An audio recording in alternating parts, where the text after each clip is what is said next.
Huh? Got it. Okay. I think I know what's going on now. Okay, so welcome back, everybody. Can't believe we're back in school year, um, and we've done of school we've done 3 days, so now we feel like we're really back in the school year. But it's keep telling myself it's almost the December holidays again. So so I chose Pay Bays or 82 this week. This sure is happens in. I do it for my mother. Um, Thursday was always her shiur, and this week was her birthday. So her new capital of Tehilim would be Pay Bays 82, and so that's the choice for this week. Um, you might, when you look at this chapter, also take notice that this chapter is the capital of Tehillim. It's chapter of Tehillim which we say on Tuesdays when we finish davening. It is a Shishal Yom, and the other place that was said, the Leviim used to sing this chapter of Tehillim in the Beis Hamikdash on Sukkot, and so many people have the custom to say this capital of Tehillim on Sukkot as well. And as you glance at the Perek of Tehillim, you will take notice that the theme of the Tehillim is justice, judging, justice, and so the connection with Tuesday, which is the day of that we say it, it's the Shishal Yom for Tuesday. On Tuesday, the grass was created, and the word for grass or herbs is deshe, Daled, Shin, and Aleph. And Chazal tell us that this is an acronym for Din, Shalom, Ve'emet, or Emet. Din, law, Shalom, peace, and Emet, which is truth. And in order to have a world that works, there has to be Din, Shalom, and Emet. So this capital, this chapter, which is talking about justice and the need for justice, the need for law. So this is like the one for Tuesday. I think although this is talking about, although it's predominantly talking about, or the surface level, it's talking about courtroom justice. How does this apply to us human beings? So at the first level, every place is obligated. It's one of the Sheva Mitzvot B'nai Noach, one of the Noachad laws, that every place has to have courts of justice set up, and without courts of justice, there cannot be um, a world a functioning world, and they have to have laws, and they have to have rules, and they have to be honest, and all those things. Otherwise, the world is not a functioning world. And in fact, we know one of the places in the Torah where we have a story of a city that gets wiped out completely, and that's the city of Shechem. After they kidnap Dinah, and they do whatever they do to her, and her brothers go in there to get her back, and they wipe out the whole city of Shechem. And lots of commentaries ask, how were the brothers able to wipe out the whole city of Shechem? And why did they do such a thing? They should have killed the person who kidnapped her, and the person who allowed it, his father, the prime minister of Shechem. But all the innocent people of Shechem, how come they got killed along with everybody? And the Rambam answers and says, for one reason, the city of Shechem did not have courts of justice. And if the people were happy to live in a place that didn't have honest courts functioning, then they all deserved to die when something bad happened. So that's the first level of how this capital is applies to us. A second level of how this capital applies to us is the fact that we are all judges, and whether we admit it or we don't admit it, we judge all day. We look at people and we decide if we like them, and if we like their clothes, and if we like what they're doing and how they're doing, and if we agree with what they said or they didn't say. And so even if it's subconsciously, even if we think we're not, we spend a huge amount of our every day judging. And Hashem watches us carefully to see how we judge. Are we forgiving? Are we super critical? Do we take other people into consideration? And Shlomo HaMelech tells us that actually Hashem judges us the way we judge other people. So looking at the rules over here that David HaMelech gives, as I said, on a surface level to judges in a court, these also apply to us. We also have to be honest judges. We have to be fair. We have to be fair judges. And the Torah says that the Chazal explained to us that when we are judging all day, one of the things that we have to do is look for excuses for everybody and what they did, what they're doing wrong, so that we forgive them. So we should be forgiving judges. The most famous one of our rabbis or teachers who's known for this is the Berdichever, Rabbi Yitzchak of Berdichev, and he would look at any circumstance and find something positive to say about it, to save the people, so to speak. And a famous story is told of Rabbi Yitzchak of Berdichev on Rosh Hashanah, that while he was davening, he got very quiet. And then he stopped the davening and he sobbed and he cried and he was just quiet. And the people in Shul were obviously very, very scared. They didn't know what was going on. And then he sighed, he smiled, and he carried on davening. And after Shul, they asked him, they said, like, what was going on? Why? What happened? Obviously, it wasn't just, you needed a break for a few minutes. And he explained to them that in his prayers, he had reached a very high level. And at this very high level, he saw the Satan carrying sacks and sacks and sacks. And he said, "What is in these sacks?" And the Satan said, "Oh, this is what I've been collecting the whole year. It's all the sins of all the Jews.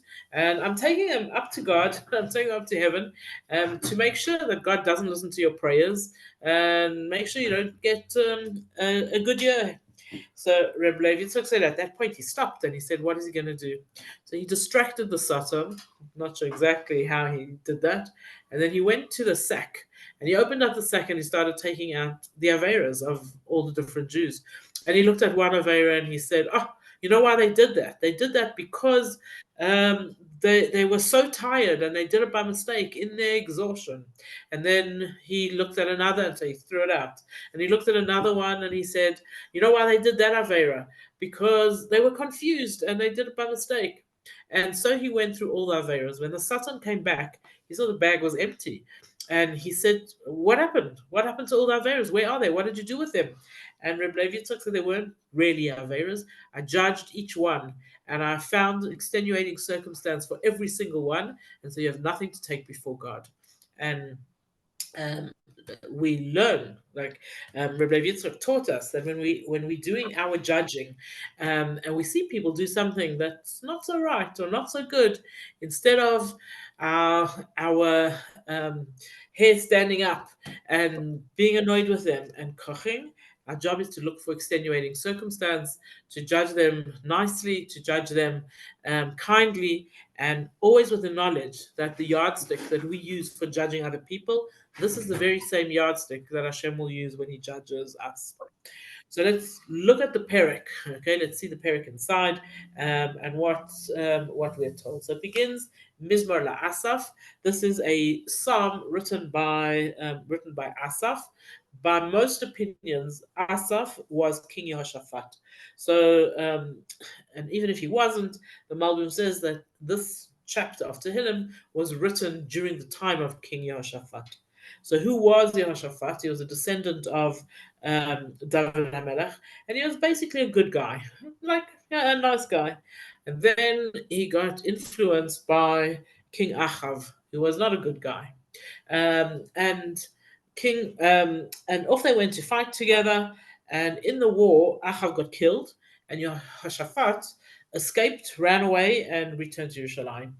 And when he came back to Yerushalayim, he did a full teshuvah, and he encouraged all the people around him to do teshuvah. The first thing that he did as an act of teshuvah was that he set up courts of justice. And when he set up courts of justice, he said not anyone can be a judge. A judge has to be somebody whose reputation is absolutely impeccable, and there's nothing you could say about them negative. And then after he chose the judges very carefully, he also um, gave the judges rules for how they had to judge when they were judging, and that's what we're told that this capital of Tehillim was written and included in Sefer Tehillim as a like an honor or recognition of Asaph or King Yehoshaphat. Interesting, just to note as a side thing that his name Yehoshaphat translates as Hashem will judge. Okay, which is again going to be a theme that we're going to see running through this capital of Tehillim. So it begins Mizmor Asaph, the psalm of Asaph, Elokim nitzav ba'adas kel. Hashem stands in an assembly, a godly assembly. The Kerev Elokim yishpat, and in amongst Hashem he judges. So this is like what are we talking about here? What do we mean by this? So just the original place that this line comes from, the story of Abraham. Abraham is sitting outside of his tent. It's 3 days after his bris. He's feeling very miserable. The weather is boiling, boiling hot, and Hashem has made it this way so that nobody comes to disturb him, and he's very sad about that. And so that's when Hashem sends him three angels that he thinks are visitors. But before he gets those visitors, Hashem himself comes to visit Abraham. And as Abraham sees or feels the presence of Hashem, he tries to stand up. And Hashem says to him, "No, you don't stand, you sit." He says, "What? How can I sit when Hashem is here?" Right? When Hashem comes to visit us, stand.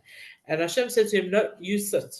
And as a reward for wanting to stand, for desiring to stand, even though you're in pain and it's 3 days after your bris and whatever, as a reward for that, it will be Elokim nitzav ba'adas kel. In the future, I, God, will stand when your judges are judging. The Kerev Elokim yishpat, when your people are having court cases and have questions that need answering and whatever it is, I promise you that I, Hashem, will be there standing among them. So that's the original source of this very first pasuk. So what is this Adas Kel, this assembly of godliness that Hashem promises that he'll be there helping? So again, at surface level, we're talking about a regular court with regular judges, and we need to know, and judges need to know, if this is a reputable court and it's honest, and the judges are honest. Then you have to know that Hashem helps the judges to come up with the correct judgment. It's not only up to them. And when a judge issues a decision, he says what he thinks it is, it's not coming just from him, but he is a partner with Hashem. And he's also a partner in the creation of the world, which was also created with the name of Hashem, Elokim. So the name of Hashem, Elokim, that we see in this pasuk is the name of Hashem, which is used to denote creation, because it says right at the beginning, Bereshit bara Elokim, at the beginning, which God created the world, or which behavior of God created the world, is Elokim. And we know that Elokim is justice. So when a judge gives a good judgment, he is a partner with Hashem in the creation of the world, in justice. So that's first level, where Chazal tell us that every time a judge gives a good, true, honest judgment, he brings godliness into the world. A second level is talking about Talmidei Chachamim, let's say rabbis, teachers, scholars, okay, all those kind of people, that you should know that God is hanging around there where those people are. And when you come to any of them to get an advice or to get a psak din or to learn something new, they are answering you together with Hashem, with Hashem's help. And this is a promise that's very reassuring to us. Often we say, like, how can I go to a regular human being and ask him a shaila? How do I ask what happens if I ask the rabbi if this is kosher and he says yes, it's kosher, but it really wasn't? And what like how do we rely on a human being to answer our questions? And from here we have the answer that human beings who are properly qualified to do so and have learned and tried and are using the chachma that they got through Torah, the answers that they give are not coming just from them, but they're coming from Hashem. You have the promise, Elokim nitzav ba'adaskel, that Hashem stands there in the this congregation and answers their question. And we have a similar idea also with a mashpia. When you ask advice from somebody who you have appointed as your mashpia, as somebody who's going to help you with advice, the answers that they give are not coming from them. The answers that they give, the advice that they give, is coming from Hashem. We have this promise, Elokim nitzav ba'adaskel. What comes into their head is because Hashem sent that message to them over there. Very famous story. I'm sure I've told you before. But when Rav Yecheskel Landau was trying out to be the rabbi of Krakow, so Krakow was a very big tourist city, and very very clever people, and they now had to appoint this a new rabbi, and so they were busy trying out all different rabbis. Rabbi Cheskel Landau was very young; he was less than 20, and he applied for the job. And the people obviously thought, like, maybe he's a bit young for this job, but he deserves a fair chance. And so they did what they did for all the other candidates. They gave him a day to sit in the wherever it was in those days, the Beth Din, and to answer questions all day. And the very the very clever people of Krakow would sit and watch, and they would decide if he was answering correctly or not.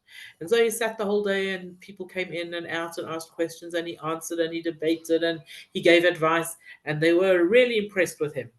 Towards the end of the day, they got together, this committee, and they said, let's see if this is really is this really so. Is it just good luck that he got a whole lot of easy questions and that's why he can answer them nicely, or is he really clever? So this committee sat down and made a very very difficult question, and they got somebody to come in pretending to be just a regular person coming for a question. He came in, asked Yecheskel Landau his question, and Rabbi Cheskel Landau thought and thought and thought, and he could not come up with a good enough answer for this person. And so at the end of the whole thing, when they summed it up, they said to him, Rabbi, you were pretty good, but it must have been good luck, because at the end of the day, a difficult question you didn't manage to answer. So we're not going to take you as Rabbi of Krakow. We wish you good luck. And maybe one day when we need a rabbi again, you'll be a bit older and more experienced, and you'll be good for Krakow. So Rabbi Cheskel Land obviously accepted this, and he said, I just want to ask you one question. The whole day, all the questions that came in, those were all questions that were real, that people came with. And that very last question, was that a real question, or did that question was it a made-up question? So they were flabbergasted. How did that happen? That Rav Yecheskel Landau knew that the last question wasn't real. So they asked him, like, how did you figure this out? So he said, I'll tell you, the whole day, every time a question came in, Hashem helped me answer the question. I could feel siyata d'shmaya. I could feel heavenly help in every answer that I gave. That last question, it was all up to me. I didn't feel any godly help. I was trying and trying to use my own brain, my own opinion, my own ideas, and I could not come up with that feeling that Hashem was helping me. So I don't think it was a real question, because we have such a tradition that Hashem helps when a judge, when a rabbi, when a mashpia is answering real questions. And so I knew that I was pretty suspicious that it wasn't a real question. When the committee of Krakow heard Rav Yecheskel Landau saying this, they understood his greatness, and he was chosen as the Rav of Krakow, where he served for many years. But that's, for us, our reassurance that when we ask a shaila, the answer that we get is not coming just from the human being who's sitting in front of us, but that Hashem is directing their answer, and helping them to come up with the correct answer. And the third level of who is this Adaskel, this holy community that Hashem hangs around with, so to speak.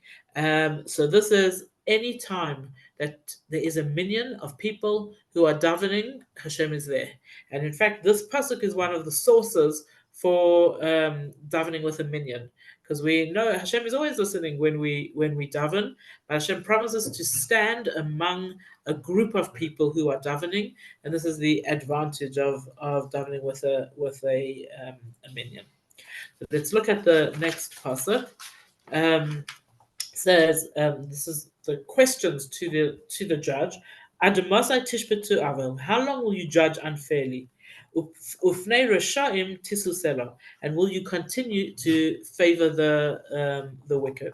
So King Yehoshaphat was telling them at a very surface level. He was saying, we cannot have courts if they aren't honest and good courts. If you're judging unfairly, then you're useless. Okay, absolutely useless. And King Yehoshaphat was well known that he gave such just um, treatment to everybody, and he was absolutely respectful of Torah and Torah law. Such an extent says that when King Yehoshaphat would be sitting on his throne, and a Talmud Chacham would walk into the room, he would stand up from his throne and he would hug them and he would call out, "My teacher, my master." The Medrash continues and says that whenever King Yehoshaphat knew that he was going to see a Navi, a prophet, for that meeting, he would take off his royal clothing and put on commoner clothes. And this was his respect to judges. So his first rule to the judges, as he's setting up his courts, is be careful. Don't judge unfairly. Don't favor wicked people. And then he explains in a more positive fashion, Pasuk Gimel, shift to dal the yasam, show justice to the poor and to the orphans, ani varash hitzdiku, and judge fairly those who are poor or needy. So there are two risks that a judge has when he faces a rich man and a poor man coming for judgment. The one which seems most obvious is that he's going to favor the rich man because he's afraid of him, right? This is the man with more power. This is the man who can pay him better. This is the man who needs to be honored. This is the man who's got better lawyers, right? So that's the first risk, that he'll favor the rich man over the poor. And so, at again, simple level, warning the judges, don't look at the person's status and judge him because, like, be afraid to judge him badly because he's rich and important. But there's another risk, and that's the other way around. Sometimes we sin thinking we're doing good. What could a judge do? He could say, they're fighting over 5,000 Rand, and the rich man doesn't really need it, and the poor man really needs it. So, just out of kindness to the poor man, I'm going to judge in his favor, even though it's not. The court case, the case is really in favor of the rich man. And this poor man, he doesn't have money, he doesn't have 5,000 Rand to give to the rich man. So, in kindness, this is actually a mitzvah. It's not, I'm not doing anything wrong, I'm going to judge in favor of the poor man. And King Yehoshaphat says no. He says, judge everybody according to what they deserve. If they're rich, they must be judged the same way as if they're poor, they must be judged. But he uses an interesting word over here. He says, Ani Varash, this poor, unfortunate person, hits ziku. We've translated as be righteous, but you'll see in it the word tzedakah. Give him tzedakah. So the commentaries tell us that King David, when he judged cases, he was absolutely fair. But if there was a poor person who lost the judgment, so we have this poor man who the rich man wins 5,000 Rand and he's supposed to give the rich man 5,000 Rand and he doesn't have it, then when David HaMelech finished judging and saying the judgment in favor of the rich man, as it was supposed to be, he would then stand up and take out his checkbook and give tzedakah, hitzdiku. He would give tzedakah to the poor man who needed it.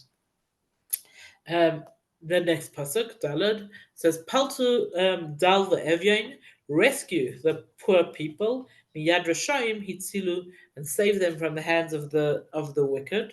And Reb Shamshon Hirsch points out the word paltu, rescue. He says it's not enough just to judge correctly when it's brought to you, but we actually have to be activists. We have to go out and rescue and do what needs to be done and help difficult situations.